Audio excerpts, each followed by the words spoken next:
നമസ്കാരം. ML decoder എന്ന YouTube ചാനലിലേക്ക് ഏവർക്കും സ്വാഗതം. നവാഗതനായ നഹാസ് നസീർ തിരക്കഥയെഴുതി സംവിധാനം ചെയ്ത് ആസിഫ് അലിയും സുരാജ് വെഞ്ഞാറമൂടും പ്രധാന വേഷത്തിലെത്തുന്ന ഏറ്റവും പുതിയ മലയാളം ചിത്രമാണ് അഡിഗോസ് അമിഗോ. പുറത്തിറങ്ങിയ ട്രെയിലറിൽ നിന്ന് ചിത്രം കോമഡി ജോണിൽ നിർമ്മിച്ചിരിക്കുന്ന ചിത്രമാണെന്ന് മനസ്സിലാക്കാം. ഓഗസ്റ്റ് 2-ന് ചിത്രം വേൾഡ് വൈഡ് റിലീസ് പ്രഖ്യാപിച്ചിരിക്കുകയാണ്. സെൻട്രൽ പിക്ചേഴ്സിൻ്റെ കീഴിൽ ആഷിഖ് ഉസ്മാനാണ് ചിത്രം നിർമ്മിച്ചിരിക്കുന്നത്. ആരാധകർ വലിയ പ്രതീക്ഷയോടെ കാത്തിരിക്കുന്ന ഒരു ആസിഫ് അലി പടം കൂടിയാണ് അഡിഗോസ് അമിഗോ. നവാഗതനായ അർഫാസ് സംവിധാനം ചെയ്യുന്ന മറ്റൊരു ആസിഫ് അലി പടം കൂടിയാണ് ലെവൽ ക്രോസ്. ചിത്രം ജൂലൈ 26-ന് റിലീസ് ചെയ്യുകയാണ്. ആസിഫ് അലിക്കും പുറമെ ഷറഫുദ്ദീനും അമല പോളും ചിത്രത്തിലെ പ്രധാന വേഷങ്ങളിലെത്തുന്നു. ഗീതു തോമസാണ് ചിത്രം നിർമ്മിച്ചിരിക്കുന്നത്. ചിത്രം ഒരു സർവൈവൽ ഡ്രാമ സ്റ്റോറി ആയിരിക്കുമെന്നാണ് പ്രതീക്ഷിക്കുന്നത്.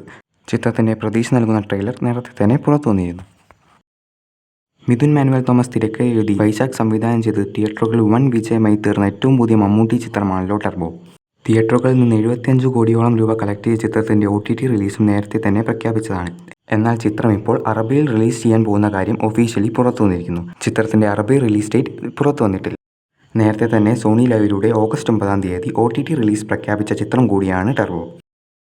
സൂപ്പർ സ്റ്റാർ സൂര്യയുടെ ഏറ്റവും പുതിയ ചിത്രമാണല്ലോ കങ്കുവ. ചിത്രത്തിൻ്റെ ഫയർ സോങ് പുറത്തു വന്നിരിക്കുന്നു. 10 ഭാഷകളിലേക്കായി 3Dയിൽ നിർമ്മിച്ചിരിക്കുന്ന ചിത്രം കൂടിയാണ് കങ്കുവ. വീഡിയോ ഇഷ്ടപ്പെട്ടാൽ ലൈക്ക് ചെയ്യുക. ഇതുപോലത്തെ സിനിമ റിലേറ്റഡ് വാർത്തകൾക്കും വീഡിയോകൾക്കുമായി ചാനൽ സബ്സ്ക്രൈബ് ചെയ്യുക.